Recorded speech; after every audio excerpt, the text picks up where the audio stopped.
मुझे ये बता दो कि आखिर कब तक इंडिया के साथ ये ज्यादती होगी। आज जो इंडिया 184 रन से हारा है ऑस्ट्रेलिया से, ये जो लॉस है ना, ये जस्टिफाइड ही नहीं है। बिकॉज इंडिया ने, जब आज पांचवा दिन स्टार्ट हुआ था, ऑस्ट्रेलिया की बैटिंग थी। वो स्कॉट बोलन और नेथन लायन की, जो मैंने आप लोगों को कल भी बताया था, 55 रन की जो पार्टनरशिप ओवरनाइट लग गई थी और उसके बाद उन्होंने तकरीबन 10-6 रन आज जोड़े। तो उस पार्टनरशिप के बाद इंडिया के पास पूरा एक दिन था।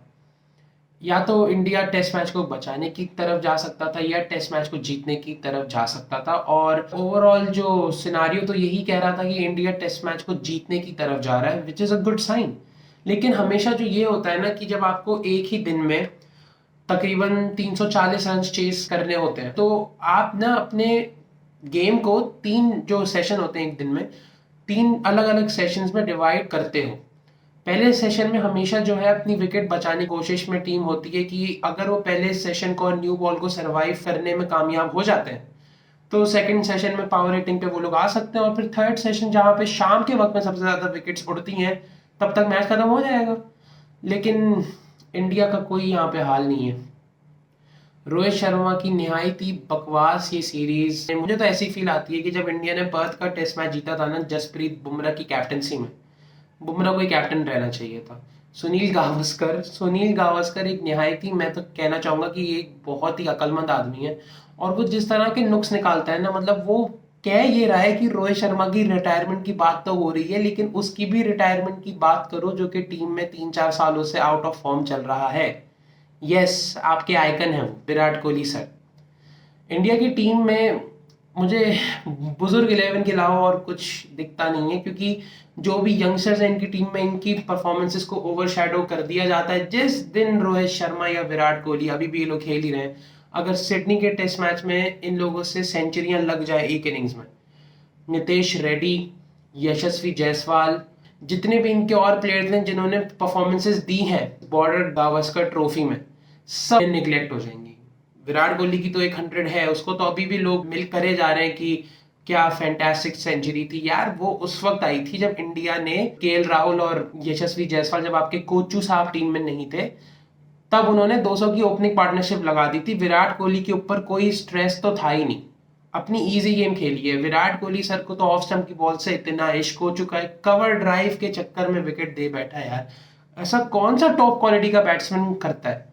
विराट कोहली ने जो 5 रन आज जोड़े हैं वो दोबारा उसके कैरियर में ऐड हो चुके हैं, और बहुत ही महत्वपूर्ण 5 रन है वो, इंपॉर्टेंट 5 रन है।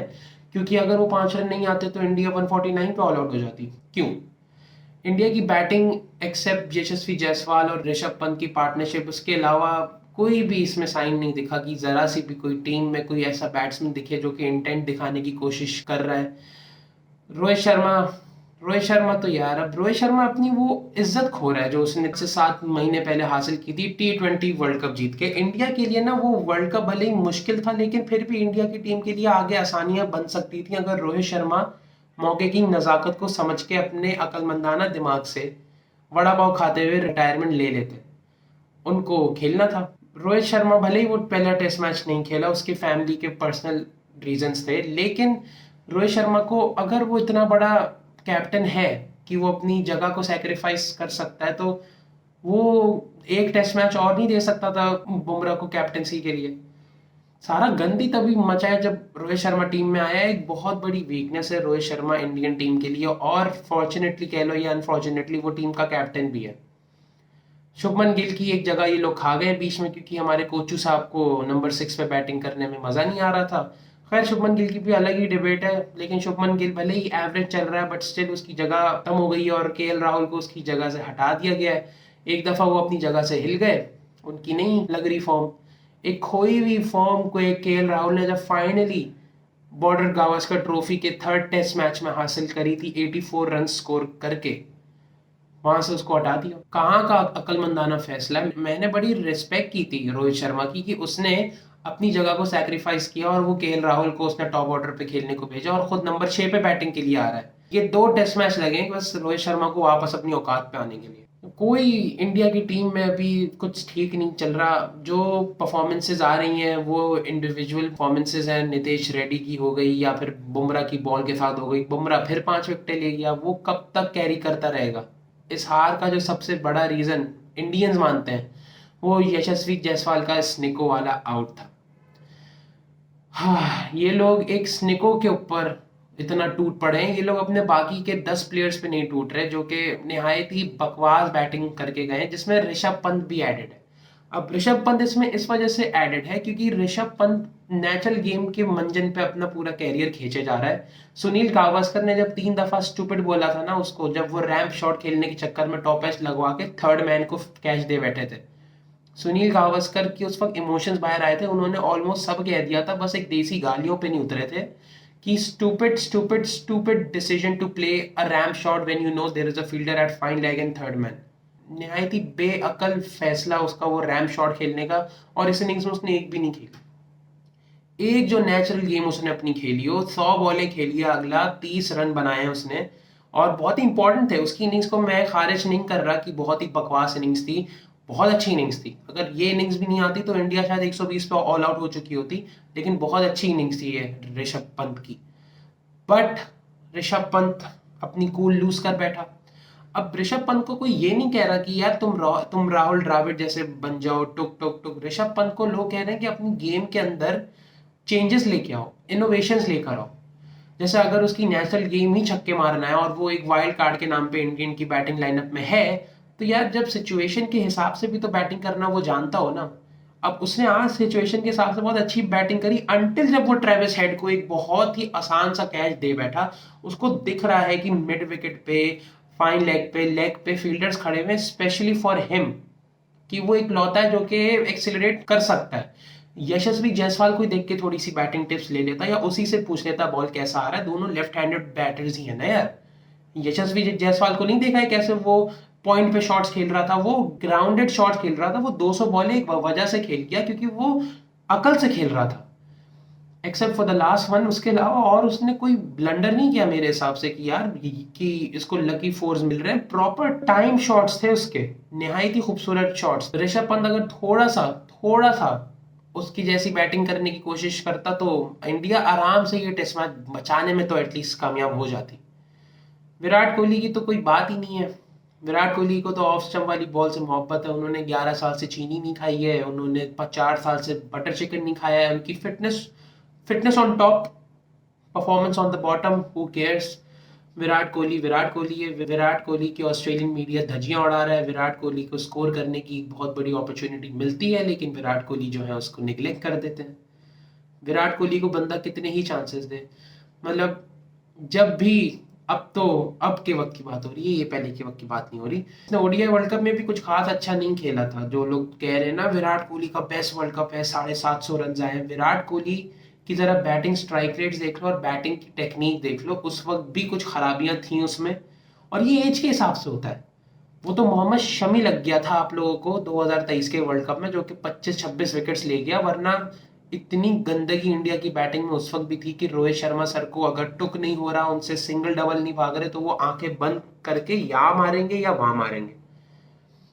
इसी मेंटालिटी के साथ इंडिया की पूरी बैटिंग लाइनअप चली, जो कि फाइनल में आके एक्सपोज हो गई। जब शामी विकेट नहीं ले पाया, या फिर हम कह सकते हैं कि शामी को गलत टाइम पे बॉल दी, तो इंडिया की टीम आ गई टेंशन में, प्रेशर में आ गई।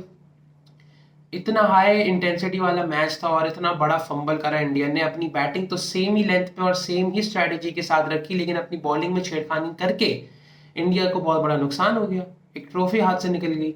उसी तरह 2024 के T20 वर्ल्ड कप में जब हेनरिक क्लासन पागलों की तरह छक्के मार रहा था अक्षर पटेल को, जब 30 रन चाहिए थे 30 बॉलों पे, उसका दिल निकल के जमीन पर रखा हुआ था कोहली का। क्योंकि कोहली ये अच्छी तरह जानता है कि जो भी 0-0 पे आउट हुए उनको तो कोई कुछ नहीं कहेगा। जिस जो मैंने 74-75 स्कोर करे कुछ 65-62 बॉल्स पे, मेरा सर पकड़ने सब आ जाएंगे और मेरा गला भी काट दें कि ये क्या इनिंग्स खेली है। विराट कोहली की उस इनिंग्स में इंटेंट हमें आखिरी वक्त तक नहीं दिखी।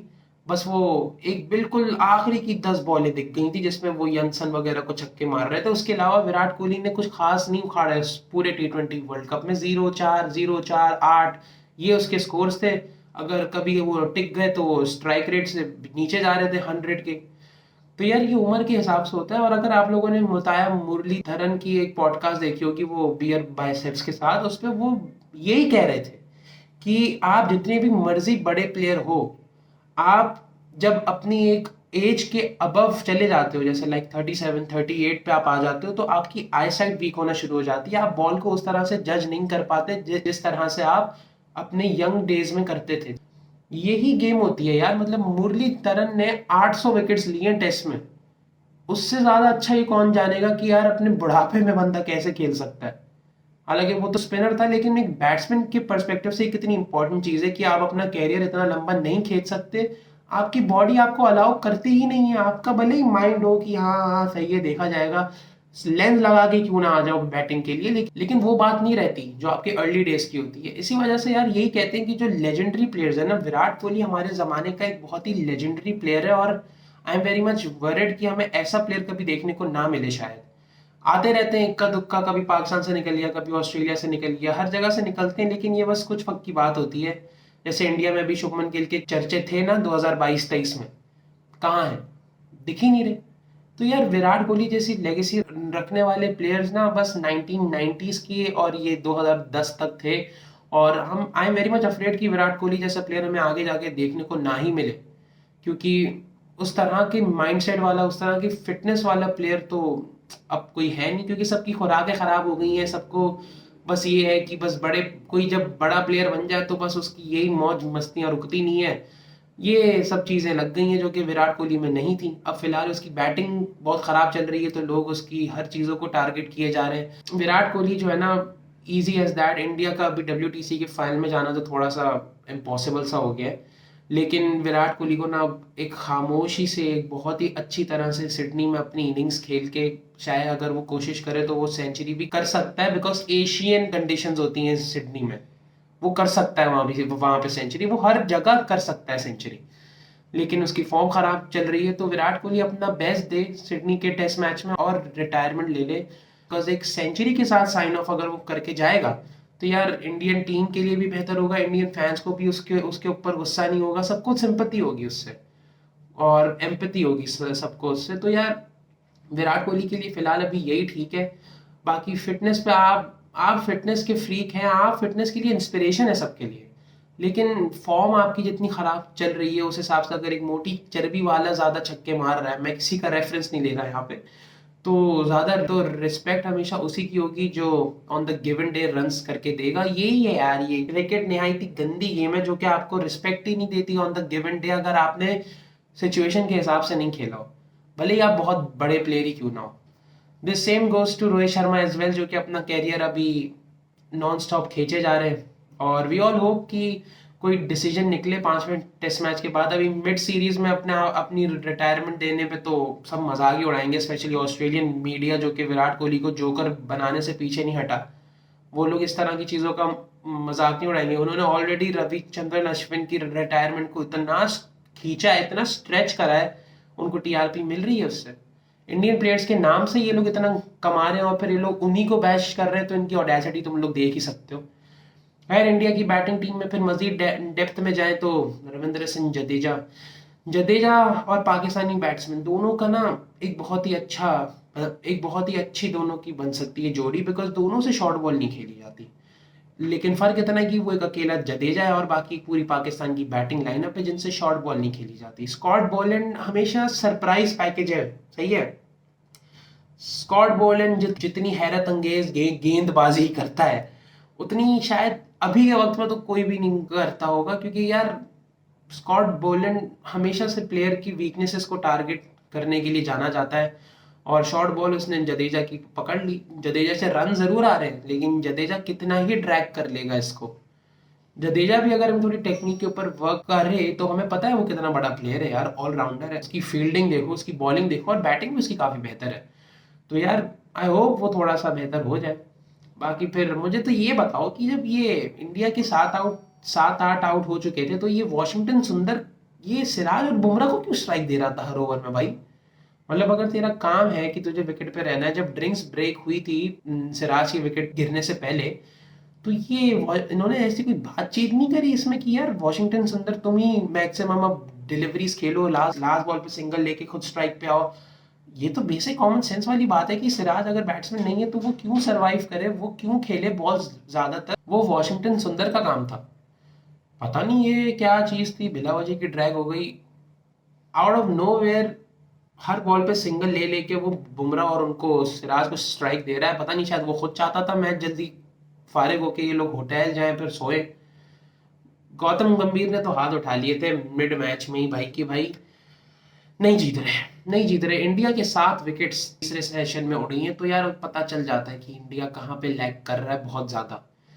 इंडिया का अगर थोड़ा सा बेहतर हो जाए। अभी अब फिलहाल तो इंडियन जो है वो स्निको के ऊपर गुस्सा है कि ये क्या टेक्नोलॉजी है यार। साफ साफ सी डिफ्लेक्शन दिख रही है कि उसके ग्लव से तो एटलीस्ट टच हुई है बॉल, और एलेक्स कैरी पूरा लेग साइड की तरफ अपने डाइव मारी है उसने, पूरा वो गया है। तो ऐसा तो हो नहीं सकता कि बॉल हवा में स्विंग हो गई हो। थोड़े से अकल के नाखून लो, और लाइन का भी यूज किया गया, जरा सोचो इतनी टेक्नोलॉजी के बाद। उसी तरह आकाशदीप का भी शॉर्ट मिड विकेट पे कैच पकड़ा है, वहां भी जो है आकाशदीप की बैट से निक लग के उसके पैड पे गई है, वो भी रिव्यू करना चाह रहे हैं। लेकिन अब साफ साफ बॉल का निशान आया है बैट पे, तो यार तू किस मुंह से कह रहा है कि नहीं टच हुई है। वो दोनों डिसीजंस मेरे हिसाब से थोड़े से वो थे, कंफ्यूजिंग थे, लेकिन डिसीजंस ठीक थे। वो आउट थे, कोई ऑस्ट्रेलिया को यहाँ पे जिताने की कोशिश में नहीं लगे हुए लोग। और अभी कोई बांग्लादेशी थर्ड एम्पायर थे, वो मुझे उनका नाम नहीं पता, लेकिन एज यूजुअल अब उनको गालियां पड़ना शुरू हो चुकी हैं कि उन्होंने आकाशदीप और मोस्ट इम्पोर्टेंटली यशस्वी जायसवाल का आउट दिया है। तो यही होता है इंडियन टीम के खिलाफ। आपने एक गलती करी, हालांकि कोई गलती नहीं करी है उसने। अगर कोई आप उनके इंटरेस्ट के अलावा कोई डिसीजन दे दो तो आपको फजूल का non stop non sense backlash face करना पड़ता है, जो कि जिसमें आपको कोई हाथ ही नहीं है। भाई ये है कि इंडियन टीम की नेटवर्थ ज़्यादा है, तो ऑस्ट्रेलिया कैसे जीत गई उनको हजम नहीं हो रहा है ये। और इंडियन फैन जो है वो डीआरएस सिस्टम पे, स्निको के सिस्टम पे निहायती गुस्सा है कि ये कैसे हो गया। ये तो ICC is equals to ACC now, Australian cricket council. बिल्कुल इसी तरह से ये सिचुएशन ड्रैग होगी, और आखिर में यही हुआ है कि ये लोग अपने बड़े मैच के मुजरिमों को माफ कर देंगे इनकी एडिट्स बना बना के। इंडियन टीम जो है ना is now becoming a more advance Pakistan. Babar Azam भी जब फेल होते थे, अभी भी होते हैं, रिजवान भी जब बैटिंग में फेल होते थे, अभी भी होते हैं। इनकी एडिट्स आती रहती हैं, और लोग कैंपेनें शुरू करने के लिए बैठ जाते हैं कि bro we are starting a campaign to support Babar Azam, please upload a picture of him and write a good paragraph in his favour. Game खेलो यार तुम लोग। कौन सी लाइन में जा रहे हो, कौन सी खराब लाइन में जा रहे हो। होश के नाखून नहीं लेता यहाँ कोई भी। हम सब कॉन्टिनेंट वाले एशियंस हैं ही गंदे दिमाग के, हमें अपने पापा फेल होते हुए दिखते नहीं है, तो हम सिस्टम के ऊपर आ जाते हैं। ये एक नई चीज सीख ली है सबने। खैर, अब सिडनी का टेस्ट मैच देखने के लिए काफी लोग एक्साइटेड हैं, और इंडिया ऑलमोस्ट तक क्या, अब इंडिया तकरीबन 70 से 80% तक जो है अब WTC से बाहर हो गया है। ऑस्ट्रेलिया के मैचेस अब इंडिया के मैच के अलावा श्रीलंका के साथ है, वो एक अलग सीरीज है। उधर मैचेस टफ होंगे ऑस्ट्रेलिया के लिए, बिकॉज श्रीलंका तो अलग ही पिच होती है, एक पूरी अलग दुनिया है वहां पे खेलना। तो इंडियंस के लिए पूरी तरह से होप आउट नहीं है। अगर वो ये सिडनी वाला टेस्ट मैच जीत जाए और ऑस्ट्रेलिया श्रीलंका से 2-0 से हार जाए, तो इंडिया का बहुत बड़ा चांस है।